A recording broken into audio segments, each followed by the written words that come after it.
This is a video of my button toggle LED photo indicator, which is really just a fancy word for a light sensor.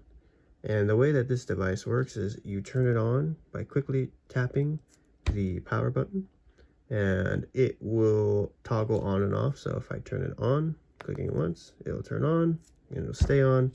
And if I press the button again, it will turn off. The way that it works is that if a green light is on, that indicates that the room is more on the bright side. And if the blue light is on, that indicates that the room is more on the darker side. And I will demonstrate this by going ahead and turning it on, by toggling it on, by pressing the button quickly. And if I go ahead, this is the room now.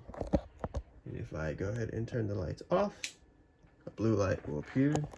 And I can go ahead and go in between, and the delay between switching is about I want to say 200 milliseconds, maybe less, and that's why it does have a slight delay every time the light flickers on and off.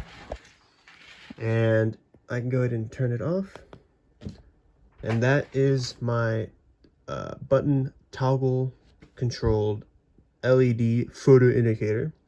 The only flaw that I've noticed that's major that I'm not a fan of is the way that this thing is coded. Is if I hold the power button down, it will cycle through. So turn on and off, on, off, on, off, on, off, on, off. And if you look at the LED indicator, you'll see the feed that's coming from the button. It's constantly getting 0 because I've grounded it when I hold the button down. But for some reason, it keeps restarting. And the reason that it is doing that is because the way that I coded it was when I first press the button, the program will assume that that button is just a normal button press. Okay, and every time it gets that normal button press, it will change the toggle status. Every time it'll get one press. Okay, or one press. And one press to the code, the way that it was coded up, 1 0, which is what happens when you press this, will be detected as a button press, and every time it receives 0, it will change the toggle status, and the toggle status determines whether this thing is on or off. So toggle status change, toggle status change, toggle status change.